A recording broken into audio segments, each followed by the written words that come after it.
parece si empezamos con la ventaja también de que se está transmitiendo por YouTube y de que se está grabando, por si alguien entra un poquito después?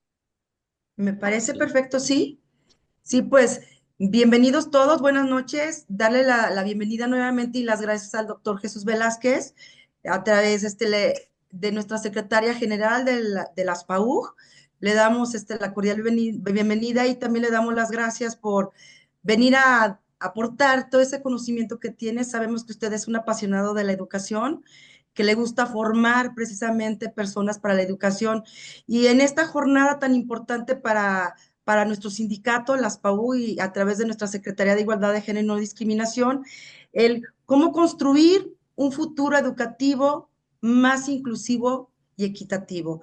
Y yo creo que usted pues tiene pues ahora sí que toda esa sabia experiencia y preparación para venir a compartirnos con nosotros y darnos herramientas para poder luchar y poder formar un futuro como lo queremos. Muchas gracias y bienvenido. Le cedo la palabra al doctor Ibarra para que nos haga el favor de leer algo de su muy largo currículum que tiene. Muchas gracias y bienvenido nuevamente. Estás débil. Gracias, maestra Margarita. Agradeciéndole su presencia, su participación en esta conferencia de la jornada Cómo construir un futuro educativo más inclusivo y equitativo. Tenemos el gusto de presentarles al doctor Jesús Velázquez Navarro, muy conocido en todo este mundo académico como director de consultoría docencia digital en este momento, pero con una larga trayectoria. Profesor de educación primaria, nada más y nada menos que en la Escuela Normal Rural de Atequiza, Jalisco, con licenciatura en Educación Básica por la Universidad Pedagógica Nacional, también licenciatura en Ciencias Sociales por la Escuela Normal Superior de Nayarit, maestría en Educación con Intervención en la Práctica Educativa, un programa muy reconocido del Centro de Estudios de Posgrado de la Secretaría de Educación Jalisco, doctorado en Desarrollo de Competencias Educativas por el Instituto Pedagógico de Estudios Superiores de Jalisco.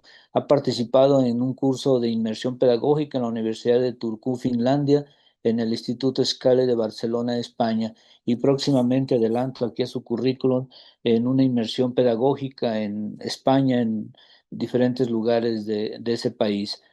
Cuenta con 3 diplomados, uno en competencias para la educación media superior y superior, educación para la paz y la diversidad cultural, un segundo, y también tutoría virtual. Él ha sido profesor de grupo en los niveles de primaria y secundaria por 29 años, docente y jefe de área de docencia en educación normal, docente de maestría y doctorado desde el año 2015, diseñador curricular de la maestría en educación emprendedora y del doctorado en desarrollo de competencias docentes. Fue también jefe de educación municipal en el Ayuntamiento de Puerto Vallarta, Jalisco, director de la Escuela Secundaria número 100 en Puerto Vallarta, Jalisco, director de regiones y proyectos especiales en la consultoría CIESI, que es el Centro de Investigación Educativa y Capacitación Institucional. Fue además subdirector académico de ese mismo instituto, de ese mismo centro, y como ya tenemos hoy la fortuna de escucharle, conferencista y tallerista en foros nacionales e internacionales. El doctor Jesús Velázquez es autor de 32 libros sobre metodologías educativas. Quisiera resaltar por lo reciente que presentó ayer la segunda edición de su libro publicado por primera vez en 1997 con el título Ambientes lúdicos de aprendizaje por Editorial Trillas y ahora por Docencia Digital, el libro Te juego a que aprendo. Aprendizaje basado en el juego en la escuela del siglo XXI. Doctor Jesús Velázquez, muchísimas gracias por esta participación tan importante para nosotros, para el sindicato de la Universidad de Guanajuato, la Asociación Sindical de Trabajadores de Personal Académico y Administrativo de esta institución. Es todo tuyo el espacio y gracias por todo este cúmulo de conocimientos, de trayectoria que nos compartes. Muchas gracias, doctor Luis Jesús Ibarra, amigo. Y gracias por la invitación.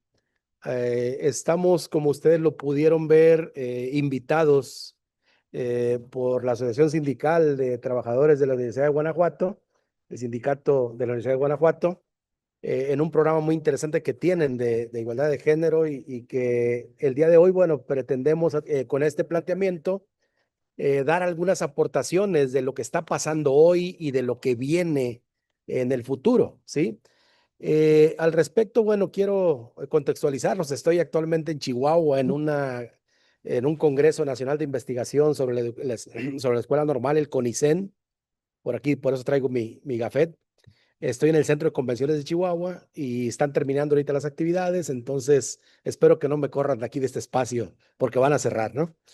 Voy a ser muy puntual, muy preciso en el planteamiento que vamos a realizar, de forma tal que lo que vayamos a abordar quede para la reflexión, para el análisis, para lo que cada quien pueda aportarlo. Y voy a iniciar con una pregunta que a muchos de nosotros seguramente en algún momento nos ha hecho ruido, nos ha movido a la reflexión. Y esa pregunta es, ¿qué es el futuro? ¿Qué es el futuro? Eh, y ya, bueno, buscando diferentes vías, yo me hice esa pregunta y busqué alternativas de respuesta y encontré tres vertientes que me parecen muy contundentes. Una respuesta a la pregunta ¿qué es el futuro? Primero, desde la filosofía del tiempo. Dos, desde la física, que seguramente aquí Albert Einstein es un referente que no puede faltar. Y desde la perspectiva estratégica. Y quiero aclarar que en docencia digital somos partidarios de esta última visión, la perspectiva, ¿sí? ¿Qué es el futuro desde la filosofía del tiempo? Bueno, lo vamos a entender como una dimensión temporal de lo que no ha ocurrido todavía, pero va a ocurrir, o sea, es una posibilidad de que ocurra y esa posibilidad pues siempre está presente. El futuro pues no es un objeto real, es un constructo imaginario conceptual que depende de nuestras expectativas, de nuestras decisiones y de nuestras acciones. Eso último, grábenselo muy bien, ¿sí? Es una construcción conceptual, alguna construcción imaginaria finalmente, pero que depende lo que venga, lo que ocurra, de nuestras expectativas, de las decisiones que tomemos y de las acciones que emprendamos.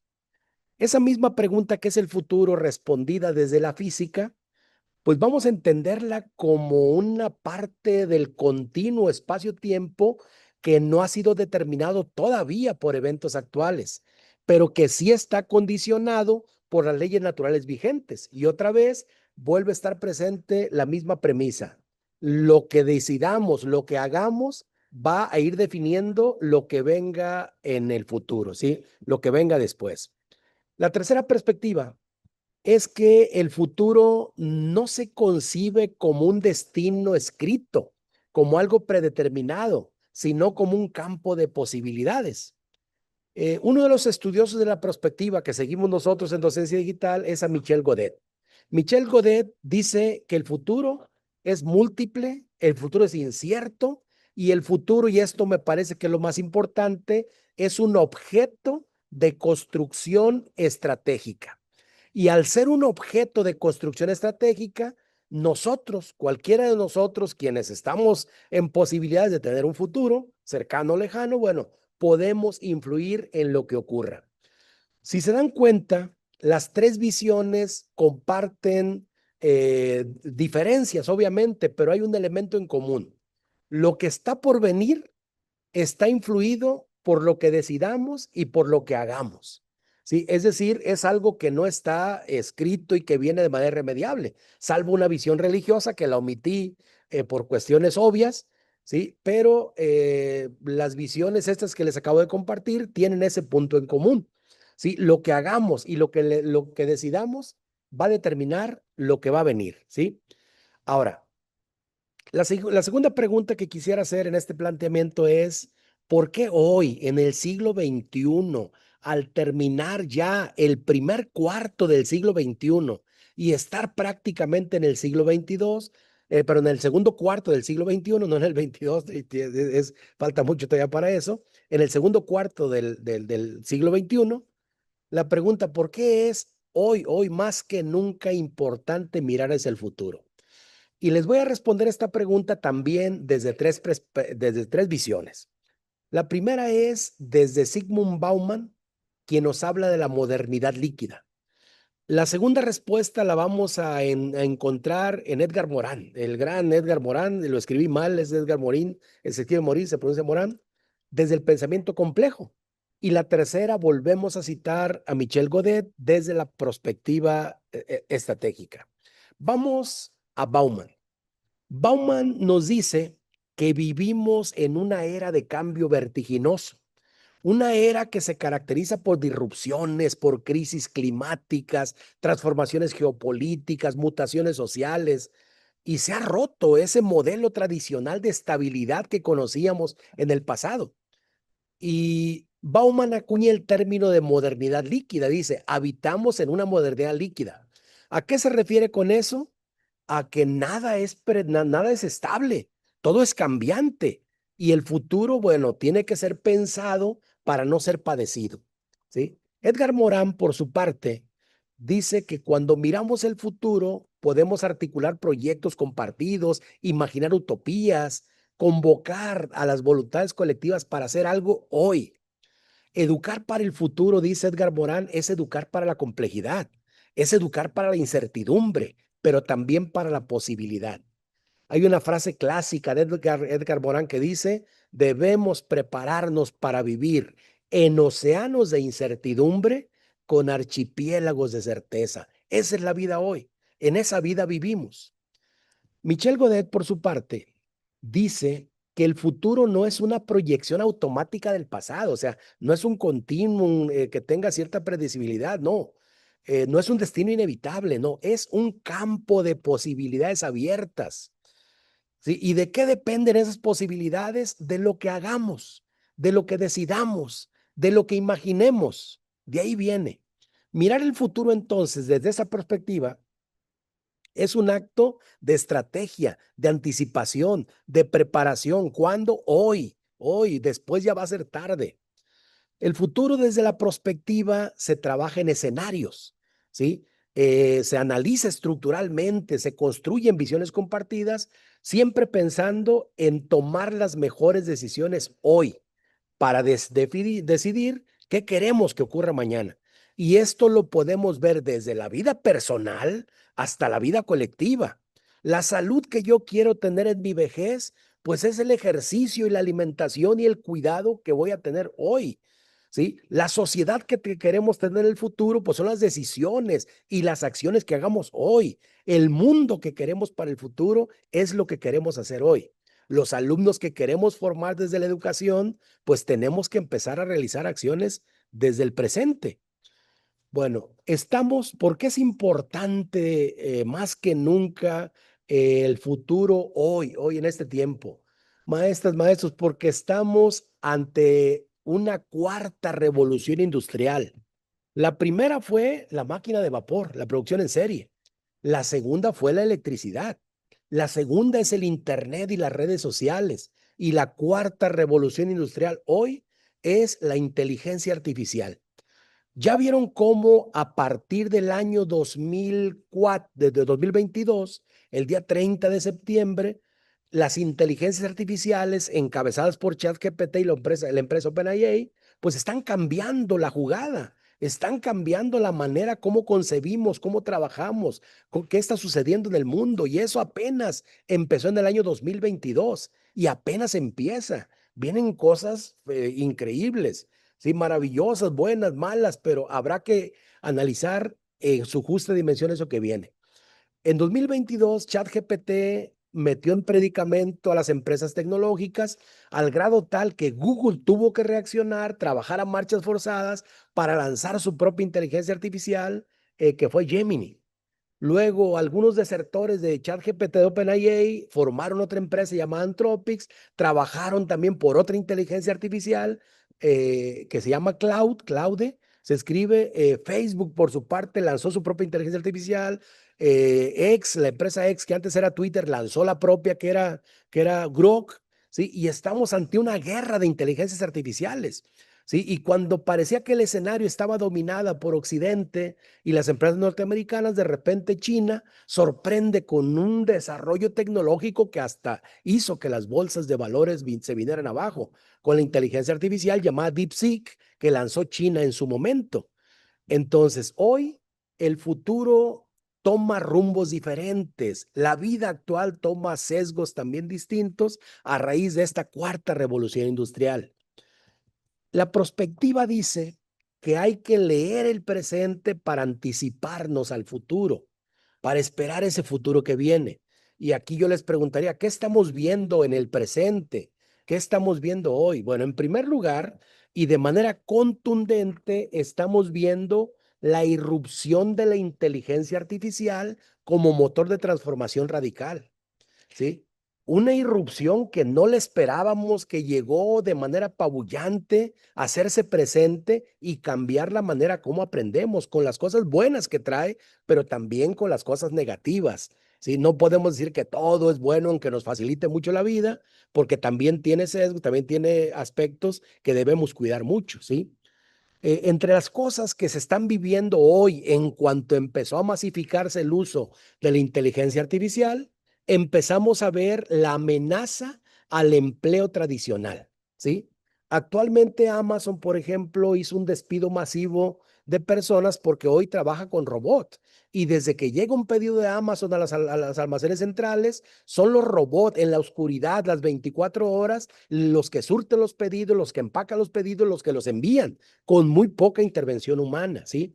Bueno, en resumidas cuentas, todo aquello que se haga de manera mecánica, repetitiva, predecible, va a poder ser hecho con una inteligencia artificial.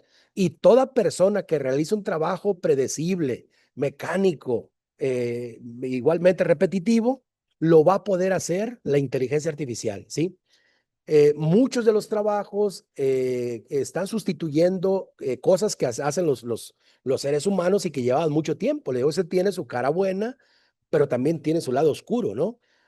El trabajo se va a transformar como lo conocemos hoy. Va a haber empleos que van a desaparecer y va a haber otros nuevos que están surgiendo, ¿sí? ¿Qué estamos viendo en el presente? Estamos viendo que mucho de la toma de decisiones que estamos llevando a cabo se están basando en algoritmos. Son los algoritmos que están manejando las grandes empresas tecnológicas las que nos están llevando a tomar decisiones, ¿sí? Yo en este momento les estoy en Chihuahua. En cuanto pongo, por ejemplo, la búsqueda de un restaurante para ver dónde comer, empiezan a bombardearme con comercial, con publicidad sobre restaurantes cerca de donde yo estoy. ¿Sí? Y esto se hace a partir de algoritmos, ¿sí? Si abro Netflix porque quiero ver una película, hay sugerencias de Netflix tomando como base lo que yo he visto. Y hoy las grandes empresas tecnológicas me están ayudándome a decidir o tomando decisiones por mí a veces basados justamente en algoritmos. Y cada vez más esto va a ser más acentuado. La toma de decisiones se está basando mucho en algoritmos. Por otra parte, estamos ante el escenario de la educación universitaria, sobre todo, de la escuela, y eso sí es grave y eso sí nos atañe. Estamos en una crisis terrible de la formación tradicional versus la microcredencialización. Hoy dicen que la mayor universidad del mundo se llama Google, ¿sí? Porque tiene cursos actualizados necesarios para lo que se requiere hoy. Y la educación que estamos llevando a cabo en las escuelas, esa educación tradicional, pues está tomándose lamentablemente como un mal necesario. Es decir, mucho de lo que se está enseñando, lo que están aprendiendo nuestros alumnos en las universidades sobre todo, se está convirtiendo en algo obsoleto, que los alumnos lo están aprendiendo porque necesitan el papelito, porque necesitan el título, pero realmente el conocimiento útil, el conocimiento actualizado, lo están encontrando en cursos que encuentran en Coursera, en tutoriales que encuentran en YouTube, en cursos que encuentran en otras plataformas para estar en esa actualización. A este fenómeno de buscar cursos actuales, de buscar cursos que tengan aplicación práctica hoy, se le llama microcredencialización, ¿sí? Y la microcredencialización ha aumentado a nivel mundial en más de 1200%.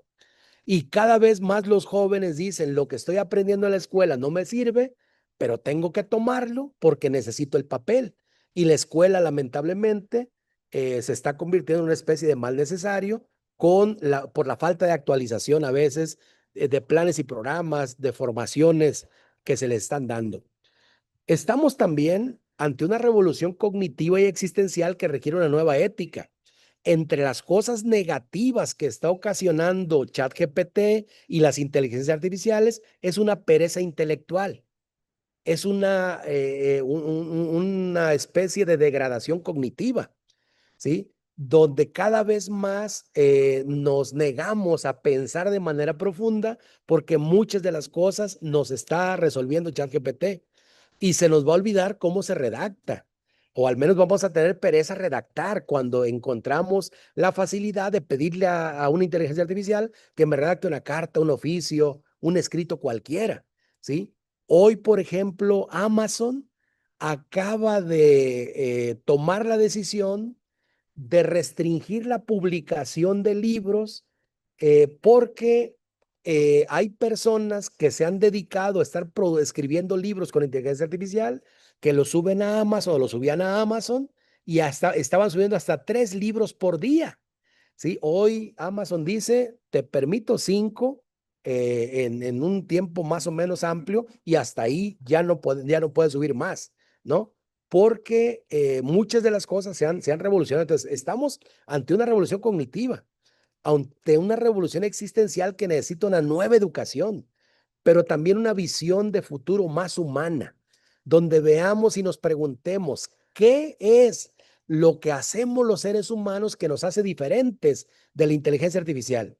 ¿Qué es lo que nos hace tener un sello distintivo de lo que hace cualquier inteligencia artificial? Y sobre eso tendríamos que preguntarnos.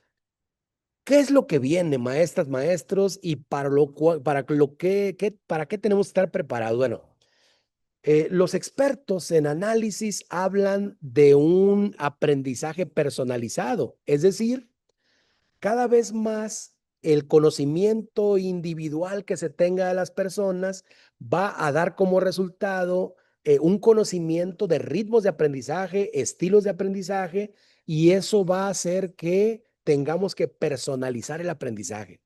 Debemos tener rutas de navegación para cada estudiante, trajes a la medida de cada estudiante, ¿sí? Viene mucho el empleo de entornos híbridos. Es decir, la educación del futuro, maestros, maestras, es una educación híbrida, una educación que mezcla lo presencial con lo virtual, ¿sí? Y eso es lo que va a estar ocurriendo. Tenemos que pensar igualmente en que así como hay teléfonos inteligentes, casas inteligentes, también haya aulas inteligentes. Los espacios educativos tienen que redefinir. Y los sistemas educativos tienen que ser más ligeros y tienen que ser más sólidos. Si queremos hacer que la escuela pues sea parte de esta revolución y estar vigente, ¿sí? Estructuras educativas flexibles, sí, pero robustas. Bueno, ¿qué es lo que debe hacer una escuela que mire al futuro? Una escuela que siga vigente en el futuro. En primer lugar, no podemos pensar ya en planes de estudio, en programas que cambien cada 5 años, cada 6 años. No, el diseño curricular que hagamos tiene que ser flexible, irse adaptando a lo largo del tiempo a las necesidades actuales. Tiene que ser un diseño curricular prospectivo que anticipe lo que viene. La infraestructura tecnológica también debe de planearse porque la escuela del futuro no puede concebirse sin que haya conectividad, una conectividad universal. Y la conectividad, es de decirles, es un derecho humano avalado por la ONU. ¿Sí? Depende mucho de la falta de voluntad de los gobiernos, pues para que no haya esa conectividad. Pero basta con que haya un enchufe de energía eléctrica para que exista electricidad, para que exista, perdón, internet. Entonces, no podemos decir que no se puede, sí se puede, es cuestión de voluntad política. Por otra parte, necesitamos promover en los colectivos docentes, en cada uno de nosotros, por eso lo hacemos desde Docencia Digital, una cultura de innovación, una cultura de mejora continua. Ya dejar de pensar en algo estático, estable, inamovible, cuando el mundo tiene cambios vertiginosos. Y debemos siempre llevar el entorno cotidiano, el mundo real a la escuela. Es decir, los problemas que se aborden en la escuela para favorecer el pensamiento crítico tienen que ser de los problemas que se viven en el mundo. Por eso la nueva escuela mexicana tiene una fortaleza en ese sentido cuando se hace un programa analítico a partir de la lectura de la realidad, ¿sí? Es decir, estamos cambiando el esquema, dejando de pensar que lo que se aprende en la escuela va a ser útil para la vida cotidiana. No. En lugar de pensar que lo que aprendan en la escuela se va a aplicar en la vida, tenemos que invertir la ecuación. Hay que llevar la vida a la escuela, ¿sí? Entonces, una escuela que mira el futuro debe tener esa flexibilidad curricular, esa conectividad, esa cultura de la innovación, ese vínculo con la vida cotidiana a través del aprendizaje situado. ¿Qué pasa con los docentes? ¿En qué nos tenemos que preparar los docentes hoy? Bueno, primero, maestros, necesitamos alfabetizarnos digitalmente. Necesitamos hacernos partidarios de la inteligencia artificial. Yo conozco muchas personas que critican la inteligencia artificial y no son capaces de responder a los cuestionamientos más básicos de qué es la inteligencia artificial, cómo funciona la inteligencia artificial. Entonces, no puedes criticar algo que no conoces. ¿Quieres asumir una postura crítica? Conócela primero, ¿sí? Entiéndela de qué viene, ¿sí? Hay que ver la parte positiva, la parte negativa, ¿sí? Los docentes tenemos que ser expertos en inteligencia artificial porque nuestros alumnos ya lo son, ya la están utilizando, ¿sí? Pero habrá que guiarlos para que desde nuestro dominio intelectual podamos implementarla. Algo que debemos favorecer los docentes es el pensamiento crítico. Es decir, se habla mucho de desarrollar el pensamiento crítico en los alumnos. Maestras, maestros, las competencias de un docente son la plataforma de lanzamiento de las competencias del alumno. Tú no vas a poder favorecer el pensamiento crítico en tus alumnos si tú mismo no tienes pensamiento crítico. ¿A qué me refiero simplemente cuando hablo de pensamiento crítico? A tener criterio propio, a no pensar como los otros, ¿sí? Es decir, a pensar como yo mismo, a tener mis propias ideas, mis propias posturas y defenderlas, ¿sí? Que mis alumnos no piensen como sus maestros, como sus papás, que piensen como ellos, que tomen sus propias decisiones. Y hoy la inteligencia artificial nos reclama que tengamos pensamiento crítico, pero que también tengamos un pensamiento ético, una actitud ética ante la tecnología, ¿sí? Y que la usemos, sí, porque la tecnología hoy y siempre fue hecha para facilitar el trabajo, para facilitar las cosas, para que podamos hacer las cosas más fácil y más rápido. La tecnología ha sido siempre eso. Se inventaron las tijeras para cortar más fácil y más rápido. Se inventó la calculadora para hacer cálculos mentales más fácil y más rápido. La inteligencia artificial nos permite hacer las cosas más fáciles y más rápido. Sí, la tecnología facilita, pero ojo, la tecnología no sustituye procesos, ¿sí? Los facilita, los favorece, pero no sustituye, ¿sí? Entonces, por eso, cuando hagamos uso de cualquier tecnología, hay que hacerlo de manera responsable y con ética.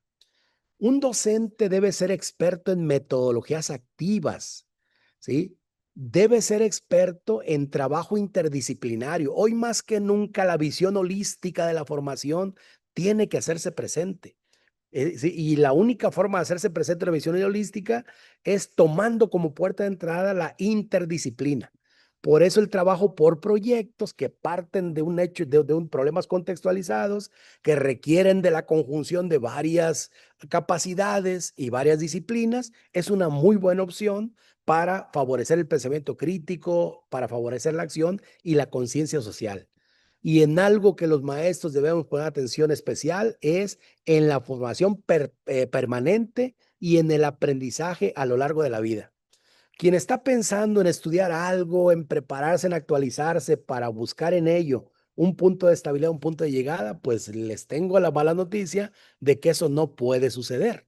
¿Sí? Es decir, nos actualizamos para estar al día, nos actualizamos para ir caminando, ¿sí? Y bueno, los docentes de alguna manera tenemos ese pensamiento utópico siempre de estar pensando en y tratando de conquistar sueños posibles. ¿Para qué son las utopías? Pues para seguir caminando, para seguir avanzando. Y en ese sentido, esa formación permanente y ese aprendizaje a lo largo de la vida debe ser una característica de los docentes. Pero pensemos ahora en nuestros alumnos. Nuestros alumnos deben tener pensamiento computacional. Deben no usar la inteligencia artificial, no comprender la inteligencia artificial. Porque con la tecnología, con el internet, miren, esa brecha generacional entre los jóvenes y los adultos hace que los jóvenes tengan mayor dominio de las herramientas tecnológicas por el simple hecho de que son nativos digitales. Pero una cosa es que usen de manera muy hábil una herramienta tecnológica, una herramienta de inteligencia artificial, y otra cosa es que entiendan el uso, la comprensión, y en ese sentido, los adultos, pese a ser inmigrantes digitales, no nativos digitales, inmigrantes digitales, tenemos más capacidad como para entender ese devenir histórico de lo que representa la tecnología y qué podemos hacer con inteligencia artificial. El hecho de que yo no domine una herramienta mejor que mis alumnos no me exime de la responsabilidad de investigar qué existe en materia tecnológica, en materia de inteligencia artificial y qué se puede hacer con eso que hay, ¿sí? Si yo no sé, por ejemplo, componer una canción con un programa de inteligencia artificial como Suno, que es así como el top 10 de las herramientas de composición musical, si yo no sé cómo se usa Suno, miren, mi obligación es investigar y saber que existe Suno. ¿Para qué sirve Suno? Y poner a mis alumnos a realizarlo, ¿sí? Aunque yo no sepa manejar el instrumento, ese es dominio intelectual. Si mis alumnos tienen dominio instrumental, yo debo tener dominio intelectual de la tecnología. Ahora, algo en lo que debemos enfatizar, y justamente este programa de la Universidad de Guanajuato y lo que el sindicato está promoviendo, es esa visión humana, esa visión inclusiva, esa visión en donde quepamos todos. Y para ello necesitamos fortalecer en nuestros alumnos las habilidades blandas, las habilidades socioemocionales, ¿sí? Porque eso ninguna inteligencia artificial va a ser capaz de inculcarlas en los alumnos. Es una de las pocas áreas en donde seguimos teniendo injerencia, y el tiempo que nos ahorramos para hacer tareas complejas, ¿sí? Que nos puede auxiliar la inteligencia artificial, bueno, ese tiempo habrá que dedicarlo a promover aquellas cosas que ninguna inteligencia artificial va a poder sustituir. Y me refiero básicamente a las cuestiones socioemocionales. ¿Sí? Las inteligencias artificiales no van a ser empáticas, no van a dar un abrazo, no van a favorecer la afectividad, ¿sí? Entonces, es algo en lo que debemos enfatizar. Debemos pensar en que nuestros alumnos van a ser ciudadanos globales y deben tener un pensamiento ecosocial, porque hoy las distancias están acortando. Hoy la inteligencia artificial va a mantener un mundo interconectado más que nunca. Por eso también es importantísimo que fortalezcamos en nuestros alumnos el pensamiento crítico y las actitudes éticas. Y también en ellos, igual que nosotros, esa capacidad para el aprendizaje permanente debe ser algo ineludible. Es decir, yo no puedo pensar en un mundo que cambia de manera rápida, a pasos agigantados, y una persona que permanece pasiva. Tenemos que ir acompañando esos cambios. De esta forma, pues, si nos preguntamos qué debemos hacer hoy, yo les dejo 7 recomendaciones. Primero, tenemos que anticiparnos a la acción con una visión estratégica que oriente la toma de decisiones. Seguir preguntándonos, ¿qué viene? ¿En qué me voy a preparar? ¿Cuáles son las carreras del futuro? ¿Y cuáles son las carreras que definitivamente ni vale la pena estudiar porque van a desaparecer? Es decir, estamos formando alumnos hoy que van a estudiar una carrera que hoy ni siquiera existe. Hay que anticiparnos, hay que tomar decisiones, ¿sí? Otra recomendación es, miren, hay que usar las analíticas de aprendizaje. Ahorita está muy de moda la analítica de datos. Las grandes empresas tecnológicas recolectan datos de todos nosotros y las usan para vendernos, las usan para tratar de bombardearnos con publicidad. Bueno, como maestros tenemos que realizar analíticas de aprendizaje. ¿Qué es esto? Analítica de datos, pero específicamente centrado en la manera como aprenden mis alumnos. Y lo podemos hacer hoy con inteligencia artificial. Es decir, si yo, por ejemplo, les dejo a mis alumnos un ensayo, pues miren, ese ensayo se los pido que me lo manden en PDF y ese PDF entreno una inteligencia artificial para que me escanee, me lea, me analice esos ensayos que están haciendo los alumnos y me dé una visión desde la tecnología, que posteriormente yo voy a complementar por ética y por responsabilidad con mi propia visión y voy a retroalimentar de manera más rápida, ¿sí? Y voy a ir acompañando a mis alumnos de manera más precisa con el uso de inteligencia artificial. Y la analítica de aprendizaje nos permite también analizar, por ejemplo, en plataformas como esta, nuestros gestos. Si yo tuviera un programa de analítica de aprendizaje en este momento conectado, estaría viéndolos a ustedes, a los que tienen la cámara prendida, en qué momento de mi exposición están poniendo más atención. Y me estaría dando cuenta en qué momento de mi exposición están aburridos. Los estoy perdiendo, ¿sí? Y yo no podría estar analizando a cada uno, pero un programa informático sí podría estar analizando los gestos que estamos haciendo cada uno y me podría retroalimentar y decir, ¿sabes qué? Enfatiza en esto, que es lo que les interesa más. Deja de estar manejando esto. Eso es irrelevante, ¿sí? Esa es analítica de aprendizaje, ¿sí? Y esto aplicado a todo lo que hacemos, a toda la gesticulación que realizamos, a todas las reacciones que tenemos, se convierte en una herramienta que nos va a permitir tomar decisiones. Es decir, es un complemento de la evaluación, las analíticas de aprendizaje. Y las analíticas de aprendizaje van a permitir personalizar el aprendizaje, ¿sí? Siguiente recomendación, hay que aprender a usar tecnología hecha para eso, pero ojo, nunca perder la dimensión humana, ¿sí? Siempre ponerle en mi acción esa dimensión humana. Cuarta recomendación, hay que practicar y fomentar el pensamiento crítico y la ética digital. Hay que avanzar en la transdisciplinariedad. Estamos avanzando de la disciplina a la multidisciplina y a la interdisciplina. El punto más alto de la disciplinariedad es la transdisciplinariedad. En la transdisciplinariedad no hay asignaturas, no hay fronteras entre el conocimiento. La vida es una, la vida es holística, es global y tenemos que pensar en avanzar hacia allá.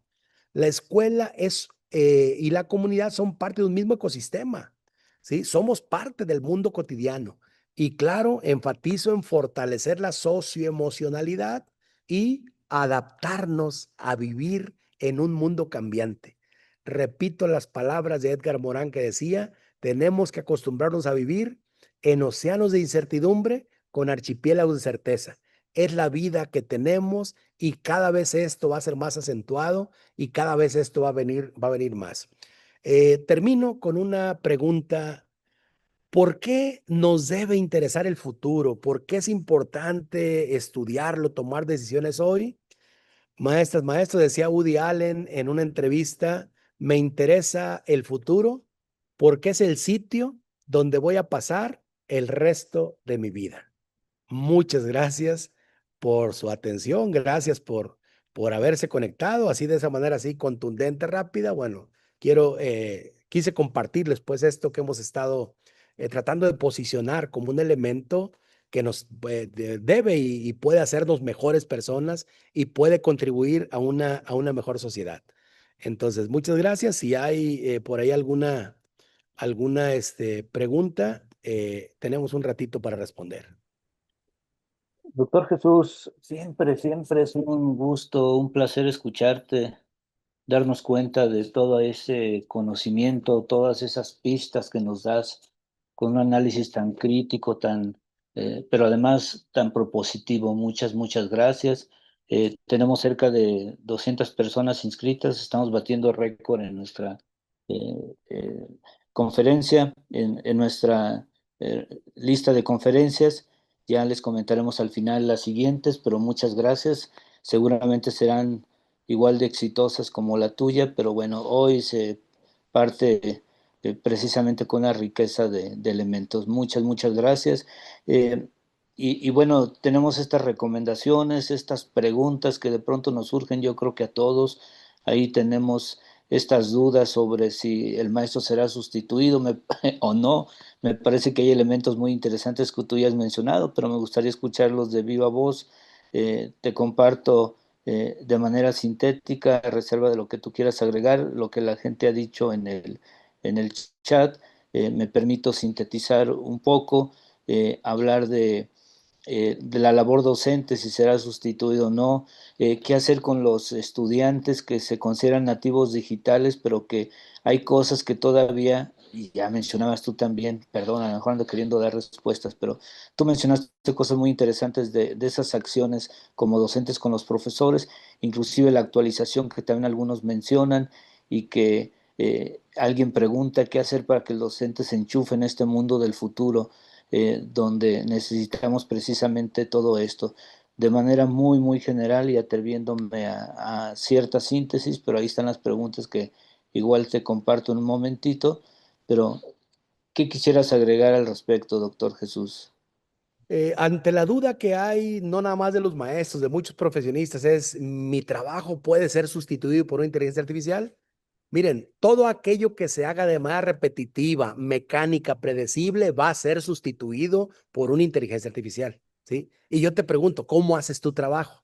¿Sí? Yo no puedo decir la generalidad de los maestros, ¿sí? Van a ser sustituidos, no, pero alguna vez platicaba con una maestra que me decía, yo tengo 30 años de experiencia, ¿qué me vas a contar? Y yo le decía, me parece, pero lo pensé, no se lo dije por respeto, pero le decía, tienes un año de experiencia y tienes 29 repitiendo lo mismo, ¿sí? Entonces, mientras el trabajo sea mecánico, repetitivo, predecible, sí va a ser sustituido. Ahora, ¿qué es la diferencia? ¿Cuál es la diferencia que tenemos que imprimirlo nosotros? Miren, la afectividad, la socialización, la capacidad, ¿cuáles son los elementos que nos hacen distinguir como seres humanos de una inteligencia artificial? Bueno, eso es lo que va a permitir que sigamos vigentes, ¿sí? Una cosa importante, uno piensa, ¿me va a sustituir la inteligencia artificial? ¿Me va a superar la inteligencia artificial? A ver, no, pero un maestro que utilice la inteligencia artificial sí va a superar en capacidades, en desempeño, a quien no la use, ¿eh? Porque yo puedo pensar, a ver, tengo clases mañana. Se me agotó el repertorio que tenía de actividades para activar a mis alumnos al iniciar la clase, ¿sí? Bueno, si yo tengo capacidad de utilizar la inteligencia artificial de mi celular, aunque sea camino a la escuela, le digo, dame 5 estrategias para mis alumnos de tercer grado para activarlos al iniciar la clase. ¿Sí? Y voy a tener un repertorio renovado, ¿sí? A partir de la consulta que yo haga. ¿Por qué? Porque lo que hace la inteligencia artificial es hacer un escaneo de todos los datos que existen en todo el mundo, de todo lo que se ha subido en la red, depurarlos y darme una recomendación ya específica, ¿sí? Y eso puede ir enriqueciendo mis vías. Y esto no es ningún secreto, la tecnología nos ha permitido. Yo he estado en ciudades, por ejemplo, donde utilizando el chat GPT he aprendido a manejar rutas y a salir y a entrar de la ciudad de manera más rápida y más eficiente que quien ha vivido ahí 30, 40 años y que se atiene al conocimiento de la ciudad para decir, yo sé por dónde. Sí, bueno, yo uso ChatGPT y ChatGPT a través de los algoritmos, pero no ChatGPT, Google Maps, que a través de los algoritmos me dice cuál es la ruta que tiene menos tráfico, ¿sí? ¿Cuál es la ruta donde no hay un accidente? ¿Qué es lo que debo seguir? Aunque sea por un minuto, pero me lleva más rápido que por otra ruta tradicional, ¿sí? Es lo mismo, es decir, si utilizamos la tecnología, específicamente la inteligencia artificial, podemos magnificar, multiplicar nuestras posibilidades, ¿sí? Y en ese sentido, mientras yo utilice la inteligencia artificial y no deje que la inteligencia artificial me utilice a mí, ¿sí? Voy a ir optimizando tiempos, realizando tareas más rápidas y aquí la pregunta es, ¿y a qué voy a dedicar el tiempo que normalmente dedicaba a esas actividades administrativas? ¿Sí? La respuesta como maestro es aquello que ninguna inteligencia artificial va a sustituir. Y ninguna inteligencia artificial va a darle al alumno esa efusividad cuando realiza un buen trabajo, ¿sí? Ese aliento, esa motivación presencial que le podemos dar los maestros, ¿sí? Eso es intangible, eso es intangible. Sí, y esas cosas intangibles son justamente las que tenemos que ir fortaleciendo y privilegiando. Les pongo un ejemplo. En el abordaje a un avión vi un papá que le decía a su hijo, mira hijo, la bandera nacional, así con una emoción. Y yo me puse a pensar, en la escuela les enseñamos lo que significa el verde, el blanco, el rojo, el águila, el nopal, cuestiones conceptuales. Pero eso, esa emoción que el niño ve en el papá de decir la bandera nacional, le está enseñando, está aprendiendo patriotismo y eso es intangible e insustituible. Justamente eso es lo que debemos hacer. Si tú le preguntas a ChatGPT el significado de los colores de la bandera, te los va a dar, pero ninguna inteligencia artificial va a poder emular el entusiasmo de un papá que le dice al niño con ese fervor patrio, mira hijo, la bandera nacional, ¿sí? Esas son las cuestiones que van a hacer que no me sustituya ninguna inteligencia artificial, ¿sí? Con respecto a los alumnos que son nativos digitales, maestros, la tecnología requiere tres dominios: el instrumental, el intelectual y el económico. Nuestros alumnos solamente tienen el dominio instrumental, no tienen el intelectual ni tienen el económico, ¿sí? A mí como maestro me corresponde el dominio intelectual y el dominio intelectual me da la autoridad de conocer ese devenir histórico de la tecnología, porque ellos si no entienden de manera así general, global, profunda, la inteligencia artificial, miren, así pasó con el Internet. Ellos ya eran nativos digitales con el Internet y decían que navegaban en Internet. ¿Saben qué? Yo no los he visto navegar, he visto naufragar en Internet, porque la navegación implica rumbo, la navegación implica una brújula y no la tienen, ¿sí? Entonces yo puedo acompañarlos para que aprendan a navegar en Internet, aunque ellos dominen mejor la herramienta, aunque ellos dominen mejor la composición de la tecnología, la herramienta tecnológica, ¿sí? Ese es dominio intelectual. Entonces, el hecho de que yo no tenga el dominio instrumental, porque no soy nativo digital, ellos nacieron con la tecnología, es lógico que la utilicen con mayor destreza que yo, pero eso no implica que yo no aprenda a investigar qué hay en materia de tecnología y qué se hace con eso que hay. Y ese es el dominio intelectual. Y el dominio económico merece mención aparte porque luego nos quejamos de que se pasan demasiado tiempo en Internet, de que se pasan demasiado tiempo en videojuegos, de que pierden mucho tiempo con los celulares. Y yo les pregunto, ¿quién se los compra? Se los compramos los adultos, se los compramos los papás. Entonces no nos hagamos como decía Sor Juana Inés de la Cruz, primero inventamos el coco y luego le tenemos miedo, ¿sí? Hagamos valer el dominio económico y quien tiene el switch para bajarlo, subirlo, pues es quien le compra, quien le provee de internet y demás, ¿no? Tenemos que retomar la autoridad y regular eso, ¿sí? Entonces en ese sentido, pues es lo que tenemos que hacer. Ok, pues de manera general creo que son las reflexiones que quisiera agregar a esto. Muy amable, doctor. Sí hay algunas notas, algunos comentarios que me parecen muy interesantes. Simplemente los anoto, los resalto, pero es mucho lo que tú has dicho. Precisamente hacer atractiva la escuela. Mónica González nos dice, sí, del niño científico que iba a la escuela porque le gustaba lo que había en la escuela. Ojalá y logremos eso. Tú mencionabas esas situaciones que son insustituibles para la inteligencia artificial y para lo que todavía seremos necesarios, importantes los maestros, y una de ellas es justamente, lo mencionabas tú con mucho énfasis, por ejemplo, la afectividad, el tener ese análisis, esa criticidad, no lo va a poder hacer, bueno, al menos hasta donde yo ubico la inteligencia artificial, esa relación maestro-alumno, ese mirarle a la cara y ver su preocupación y preguntarle qué te pasa, porque hoy estás distraído y siempre estás atento o al contrario, ¿no? Eh, hoy te veo muy atento y hay algo que te motivó, a ver, dime para seguirlo haciendo, etcétera, ¿no? Eso no lo va a hacer la inteligencia artificial. Esa palmadita, esa relación maestro-alumno creo que presente es parte de lo insustituible. Doctor, pues muchísimas gracias. A nombre de la organización precisamente de nuestra asociación sindical, te agradecemos pues de la manera más sencilla por esta plática, esta expresión tan rica de elementos con el título La educación del futuro, a nombre, como ya decíamos, de la Asociación Sindical de Personal Académico y Administrativo de la Universidad de Guanajuato, y en esta participación tan destacada el día de hoy, 17 de septiembre, con nuestro lema de la organización por la superación del trabajador universitario y con la firma de la maestra Claudia Lisbeth Reyes Montúfar, nuestra secretaria general.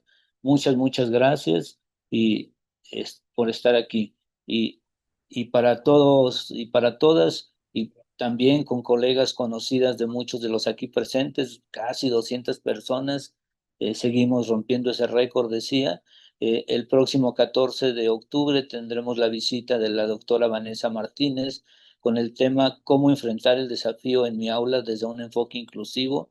Y bueno, posteriormente el 11 de noviembre, cómo implementar la inteligencia artificial justamente respetando la diversidad, la equidad y la inclusión, por la doctora Laura Coyotzil Nava.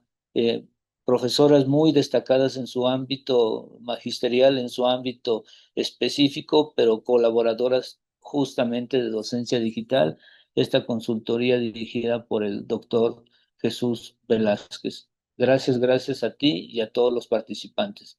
Hasta la próxima y muy amables. Hasta luego. Gracias, profe. Gracias, doctor. Buenas noches. Buenas noches, gracias. Gracias a todos. Bye.